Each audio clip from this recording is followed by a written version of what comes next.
De nuevo, Welcome back. We are going to resume the session now. Now we have again Xavier de Bénazé. I think he needs no introduction. His paper now is about the Chatelard Ecospiritual Center in Lyon and some concrete steps of ecological conversion at the province level in the EOF Province. English. When we were speaking with the organizing team, the idea was to focus both on what was happening in the province and what's happening in the spiritual center where I am. Given our conversation these last days and the presentation by Jaime, I'm going to be a bit quick on what's happening at province level to focus on what's happening in the Eco-Spiritual Center. So I may be a bit quicker than my slides on the province. Just to start with 3 quotations, to say that there is a certain sense of urgency to act and the lack of action. So after Laudato Si, Pope Francis published in October Laudate Deum, saying that we have not been able to answer at the level that was necessary, both at international level, but also in the Catholic Church. And so the call of Laudato Si, the 3rd quotation, to an ecological conversion is still largely in front of us. And the De Status Societatis, the document for the Jesuits, was also doing exactly pointing the same problem for Jesuits and Jesuit institutions. We can speak, we can study, but we have difficulties to act. So what I'm going to present you is not a way to say that my province is perfect or that our Eco-Spiritual Center is perfect, but to share some, let's say, some tries to answer this call to an ecological conversion in action. So 2 parts, the province, the spiritual center, and I will focus on the second one. So in the province, we must be able to see what I'm going to present in a broader picture, in a larger movement of the Spirit working in the world and in the church. So in 2015, you have Laudato Si in the church, you have the Paris Agreement at international level. Then in 2018, you have the UAPs for the Jesuit world, Fit for 55 at European level, for example. And for the province, I'm going to go back on this. We had the first eco retreat led by Jérôme Gay, who is in the room and was presented the retreat yesterday, or will present the retreat tomorrow evening. And then in 2020, so Laudate Deum at church level, a national low carbon strategy in France. So you see the international Paris Agreement, the European Fit for 55, the national strategy in France. It's going down to a country level. And there is Laudato Si at church level. There is the UAPs at Jesuit level. And you have the picture you can't see, but it's the roadmap for the province. So the same movement of, let's say, incarnation. And so for me, this picture says that you don't need a lot of discernment to say that something is going on, and it could be a good idea to join the movement of the Spirit. So that's just a short presentation because I'll come back to it later, and Jerome will spend an evening presenting this retreat. It has been published in French. I think it is undergoing an English translation. And so that may be something you want to discuss with Jérôme. Jérôme, can you get up? Yeah, everybody. Did you already present your tomorrow evening? Yeah. And I'm underlying this, and thank you, Jérôme, because I think this is for province the starting point of what's coming after. François Boedek was a new provincial. He asked Jérôme and Father Eric Charmeton to give this retreat at province level, and the provincial team consult was at this retreat, and I think it's the deep roots of what has been developed after. So there is a deep spiritual root that explain what's coming after that. And that's where it may be a bit frustrating, because after that there will be many slides to present the content of the roadmap, but I will switch directly to the Ecospiritual Center. But the roadmap for the province based on this retreat is in 4 points. The one was to say we must develop taste for this ecological conversion, and for this you must spend time. It's not going to happen only by the Holy Spirit grace. And so if you want really to move, you will have to dedicate resources. And that means Jesuit resources or lay resources, like you prefer, but you must have a team to try to do things. It's not going to happen only by itself. And that's where, just after the publication of the roadmap, the provincial asked me to become the first delegate on Laudato Si. And after that, we recruited one laywoman, and after that, another laywoman to work with our schools. The second point of the roadmap was that we need to change our lifestyles. We need concrete actions, and we need first concrete actions in our Jesuit communities. We don't need to be perfect, certainly not, but we need to be at least a little bit in movement. If not, if I go to a school and I say, oh, you should try to implement Laudato Si. Oh, yes, Father. So how do you do in your own community? Oh, you know, in my community, between the old Jesuits and the young Jesuits, between the one coming from Global South and Global North, it's too difficult, so we don't move. Well, they will tell me that they are the parents, they are the kids, they have the teacher, they have professors, so it's even more difficult, and so they don't move.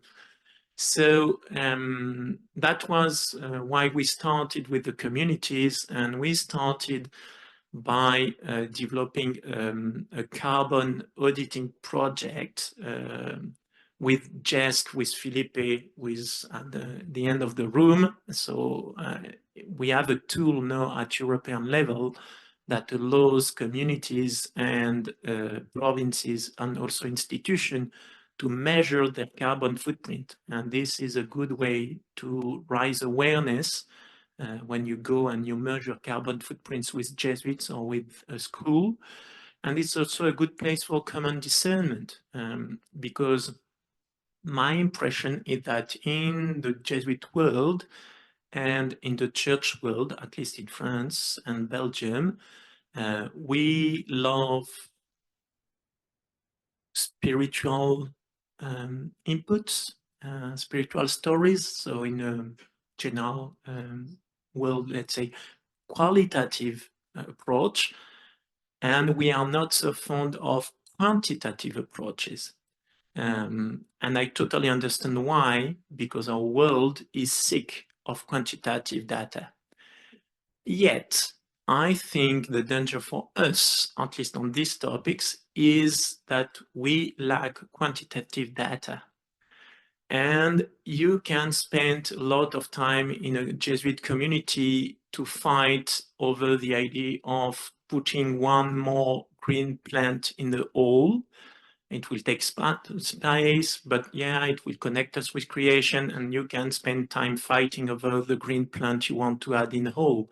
Meanwhile, you don't speak of the idea of changing the thermic car for an electric car, or you don't speak about where your food is coming from. And these are truly the big issues. These are the places where we are in structures of sin. So to have a little bit of quantitative data does not mean that we will absolutely follow the quantitative data, but it will help common discernment. It will help a more quiet community conversation. Third point, it's to keep living all this movement based on a spiritual roots. So I told you that the story of the province, I would say, is rooted in this retreat that has been offered to the province in 2018, where 50 Jesuits more or less went. So of the 450 of the province, so not all the Jesuits went to this retreat, but a good part of them, the consult of the provincial, and then other Jesuits have been using the book by Jérôme and Eric to do their own personal retreats and lay people working with us. And so we must keep this alive, and particularly the Ecospiritual Center of Chatelard that I will develop later is a way to keep this alive. And then, and that may be really adapted to the Jesuits and particularly to my province. The fourth point is to keep developing the intellectual approach in theology, philosophy, social centers. And I would say this is unfolding quite well and for a long time. So now that's the frustration.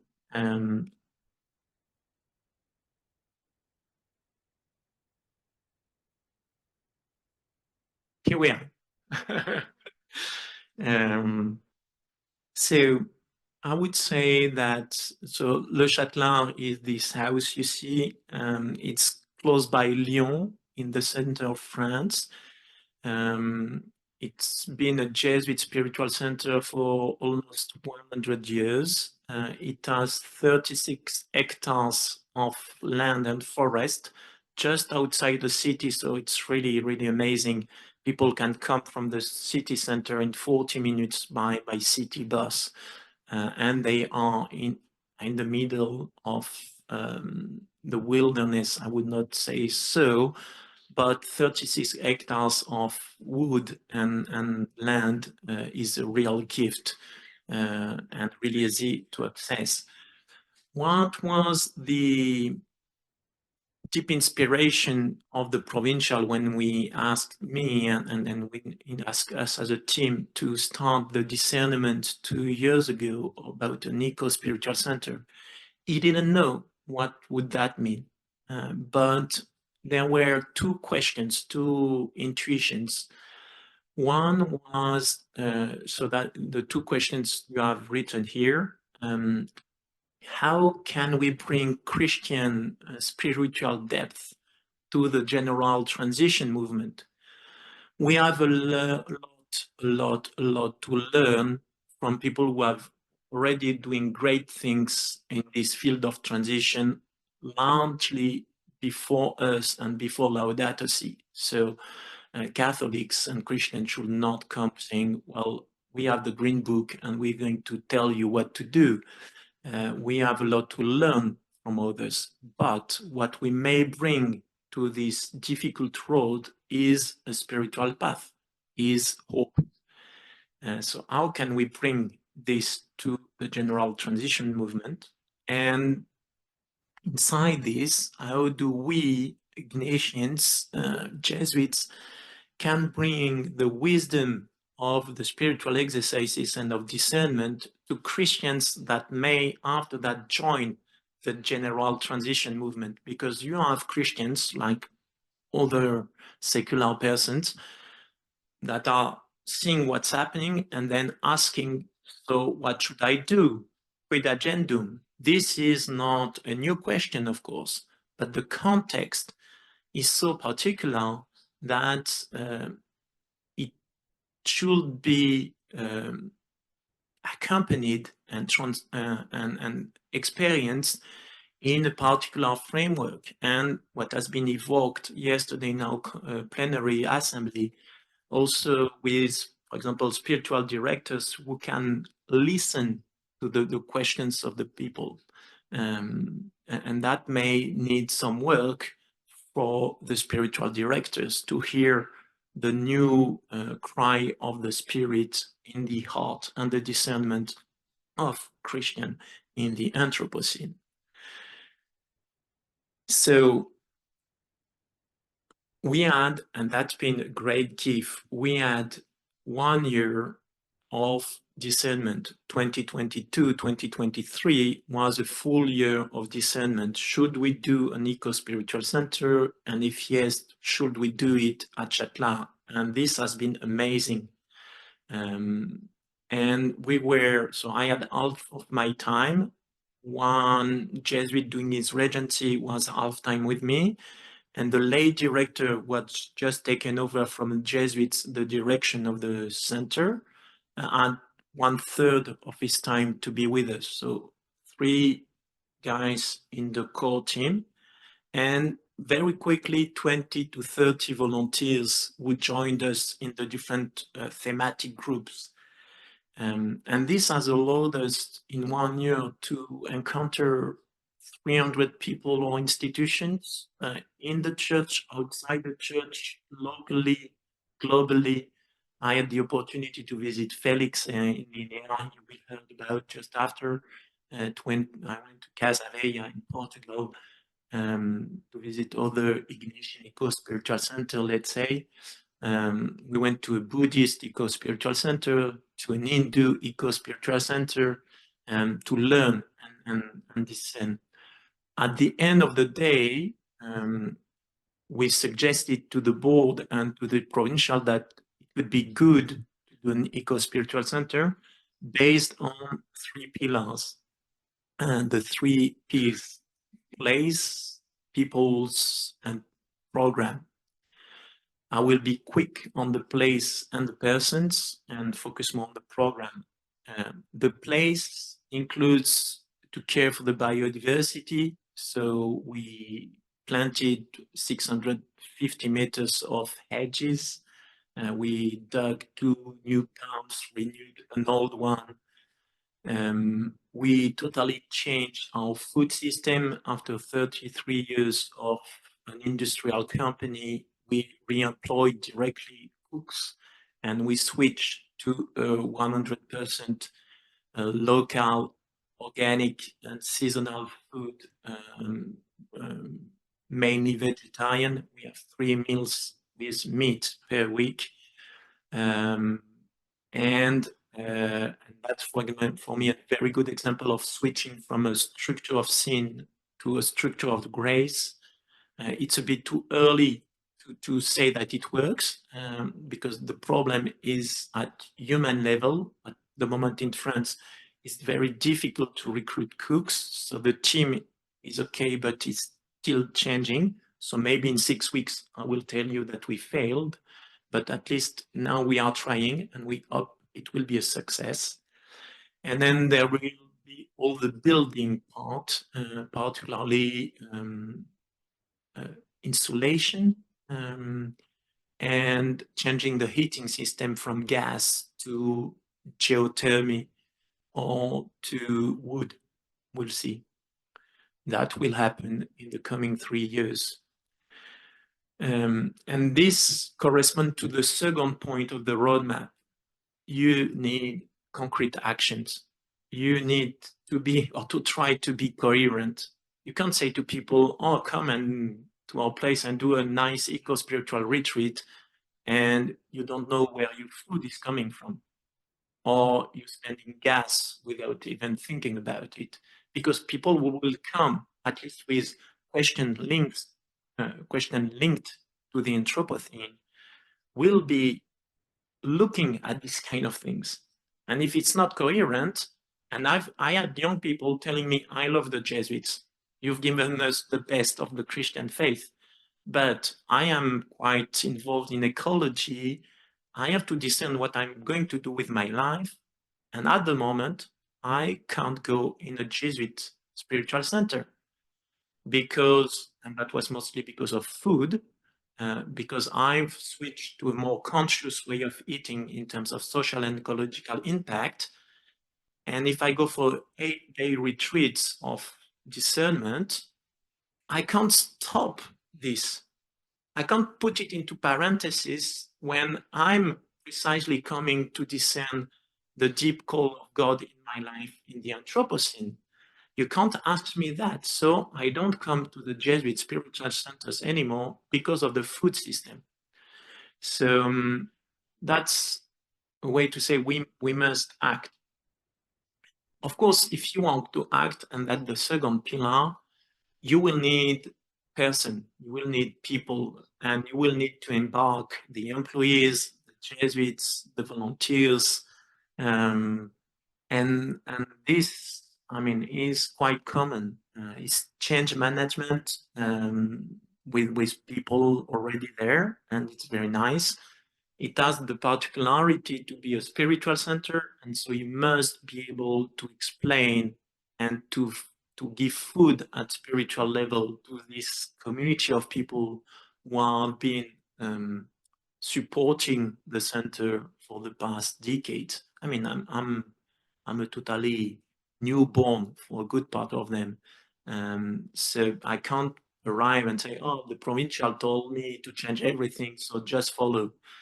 Even with the Jesuits, this does not work. So with the employees or the volunteers who have no obedience law, it may not work either. So the community, there is also a part that is a social focus. Many people during the year of exploration told us, okay, you're going to do an eco-spiritual center. That means integral ecology.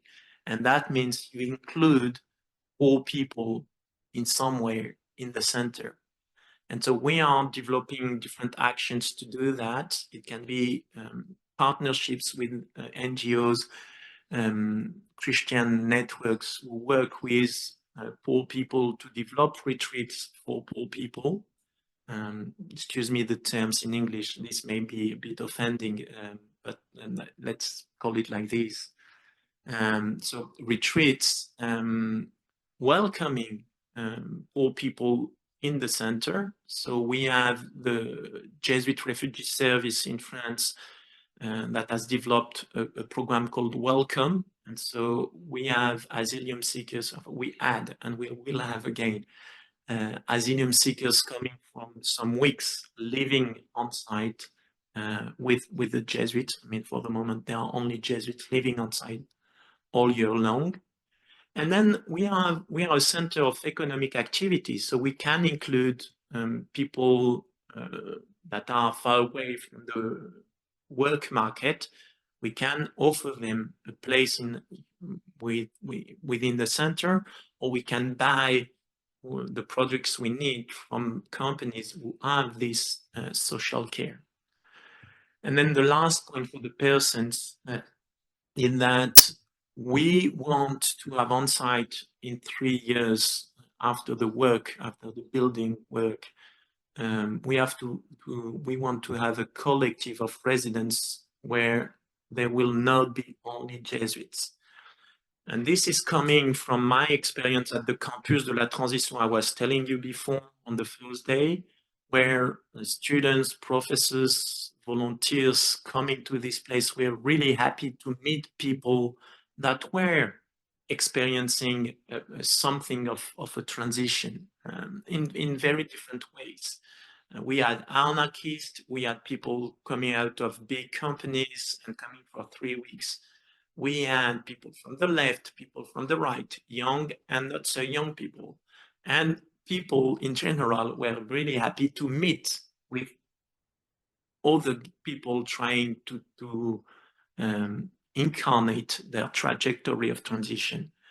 And our concern in the center was if there are only Jesuits living an integral ecology way of life all year long, it may be an inspiration, but if you are, let's say, a father of family, 45, working in a big oil company, or working for Coca-Cola, that's an example, and you come to the spiritual center because you are starting to say, well, maybe selling more and more Coca-Cola is not the best I can do for the planet. And on site, you only see single men with a vow of poverty supported by their religious order. This may be an inspiration, but this may be two big steps for you coming from your context of life. And so to have on site two families, two retired couples, two single men or women, and two people, perhaps two refugees or two people coming out from prison, living as a kind of eco-village at the service of the eco, not campus this time, but Ecospiritual Center. And this should be a source of inspiration, an example of incarnation. So that's what we want to reach at in 3 years. We'll see what happens. I'll come back in 6 years and tell you a little bit about it. Now, and that may be something more interesting for you. Well, I mean, we must keep the three all together, I would say, but let's focus a little bit more on the program. In France and Belgium, part of the Jesuit, but not only the Jesuits, the lay people working with us are afraid of this project, saying, okay, so this will not be a spiritual center anymore. It will be a kind of eco EP place like we've known in our youth time in the 70s. That's a question of age also. And well, people have fears and that's it. But I don't see any actual basis for this impression because the board and the provincial have always been very clear. This is a Jesuit eco-spiritual center. And even if I translate better the French term, it's a Jesuit spiritual eco center. So there is eco, but it stays a Jesuit spiritual center. So today, 70% of our activity is giving the spiritual exercises and giving formation to the spiritual directors.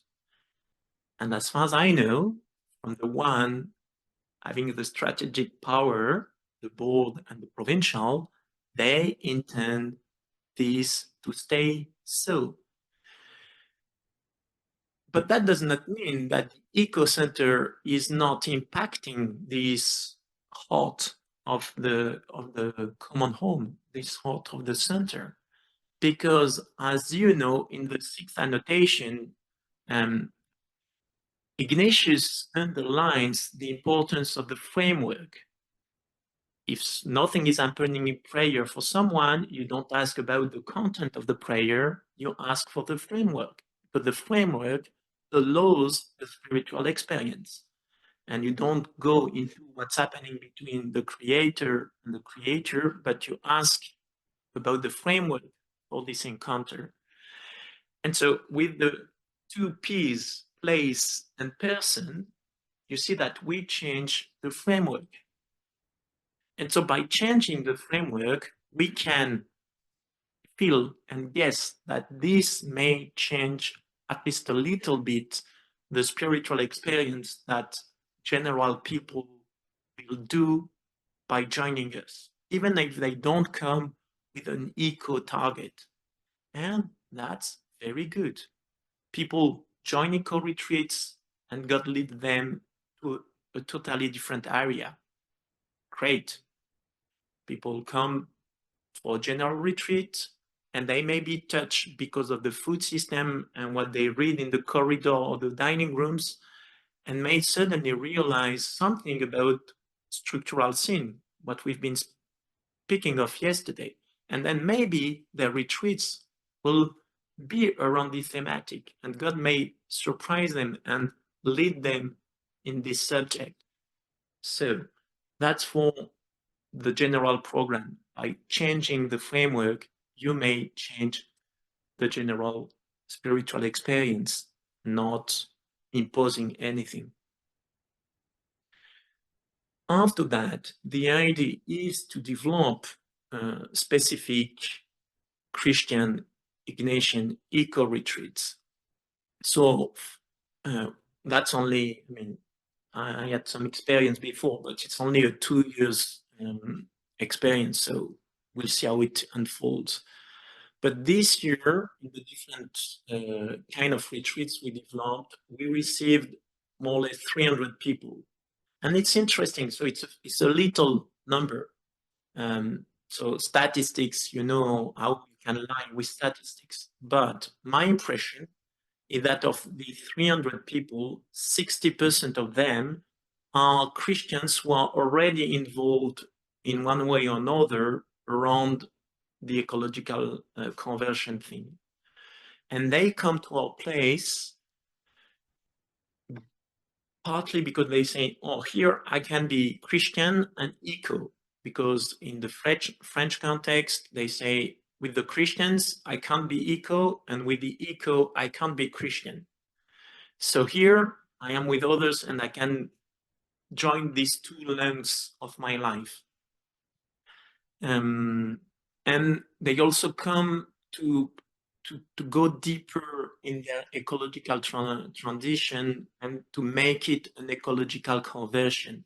They come because they need spiritual breath in their day-to-day life, because it's not so easy to make the ecological transition.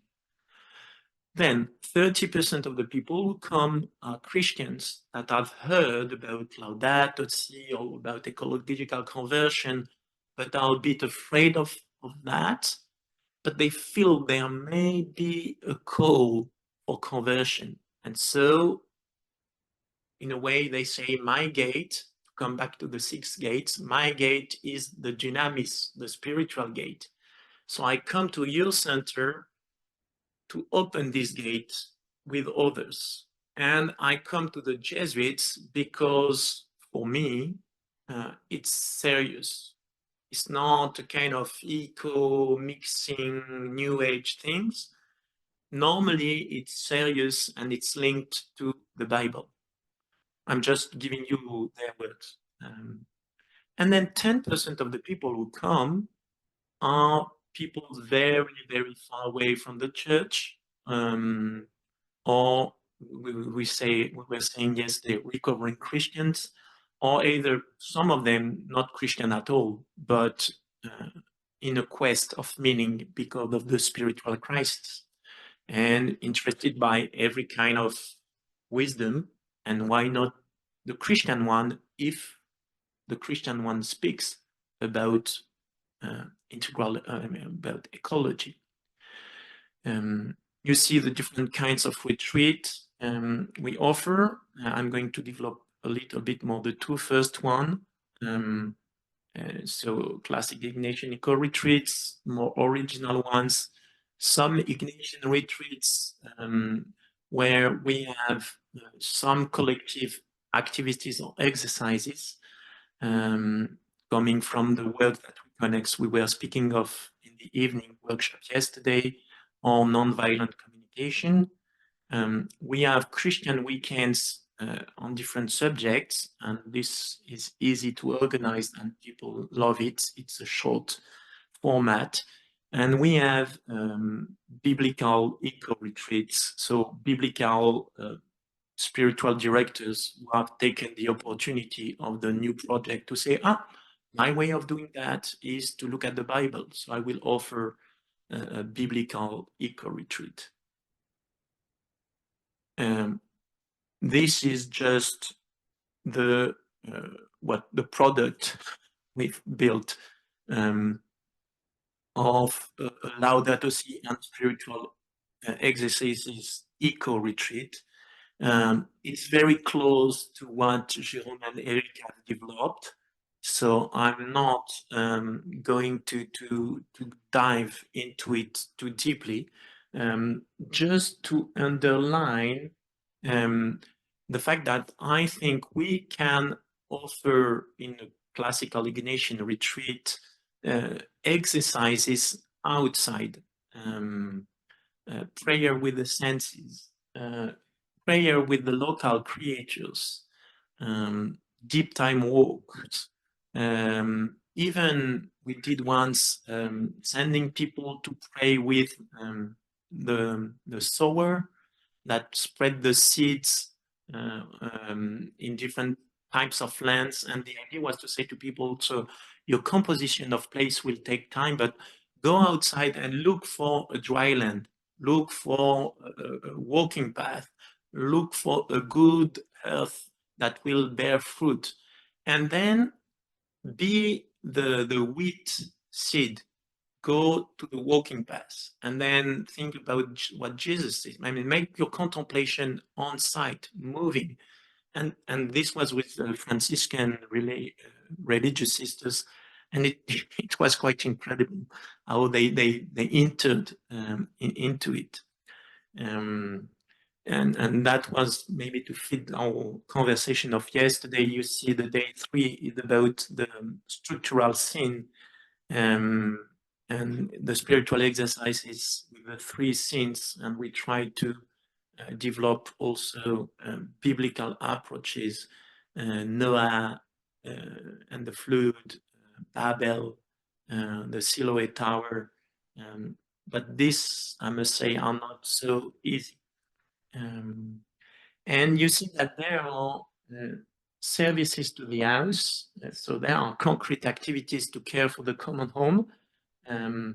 And the only, I would say, difference with the 8-day retreats, classical one, is that there is a common talk during the morning to introduce the day, and where we develop the kind of resonances of the spiritual exercises with the integral ecology, like we are doing at the moment.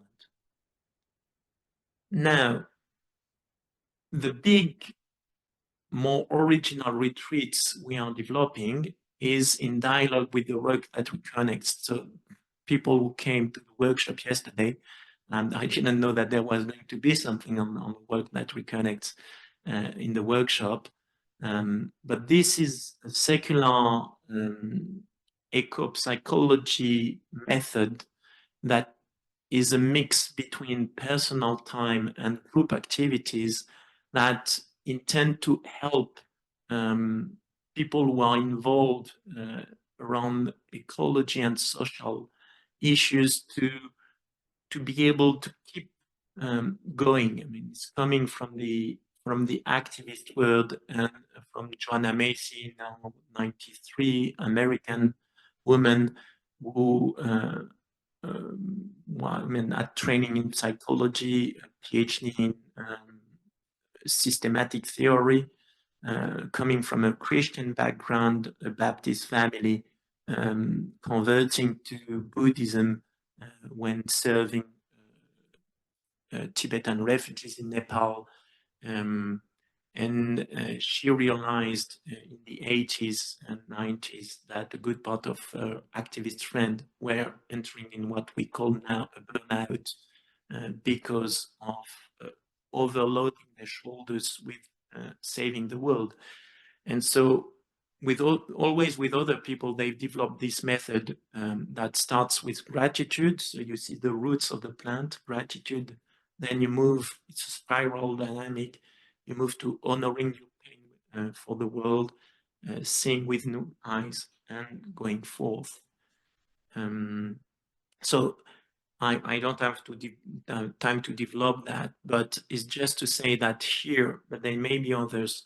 I think we can find today, even in the secular world, very good partners for dialogue, and even for dialogue, I would say at spiritual level. and some theological development. So I skip that because I think you will be maybe more interested by the next slides, and I will finish with that. Let's call it different kind of exercises. And I didn't know what we were going to give this morning, Jaime. And listening to you, I was saying, well, this is just great. This is giving me categories to present what's happening on the ground. We could code that after your input this morning, environmental literacy, alphabetization. So these are different things in the spiritual center that we have done and are developing. So we introduce sheep and a donkey. And this is not firstly for food. This is if you want to help people to develop relationship with creation, because they almost don't have relationship with creation anymore. Domestic animals, farm animals are very useful. It's easier to go to invite a recruitant to go and contemplate a donkey or a sheep than to invite her to go and contemplate a jay bird or an oak tree, because she may not know what's an oak tree, or he may not know what's a jaybird, a blue jay. And even if they know the blue jay, you don't really know where it is in the 36 hectares. Whereas the donkey and the sheep, normally you know where they are. What's more, they are biblical animals. So Wowe, who is at the end of the room, who is with us, coming from Cameroon, is taking care of the sheep. And for the Jesuits of the house, the layperson and retreatants, to see the sheep following Wowe only by voice, help them to make very easy echoes with some stories of Jesus about the good shepherd, the sheep, how they follow the voice. And so this incarnate things. We also developed some more, you see the pictures with these people looking at little insects in a box. There are exercises to help you to care for the common norm concretely, and that helps us to change the food system, because fresh vegetables are nice, but you need to peel them. And we spoke about liturgy and the Mass. Celebrating Mass outside is a very good one. Putting something like Yvonne was telling us yesterday, Earth Stations walks, where you do 4.6 kilometers for the 4.6 billion years of the planet, and you rhythm it with the different steps of apparition of life is a good way to do it. And as we are going to build things, we are going to build a new chapel, and it may look a little bit like the one you see here, because we want a chapel that is taking care of the four main relationships. So God and myself in a chapel is normally okay. The others, you need this way of putting the assembly, and creation will be with a big glass window behind the altar. Thank you.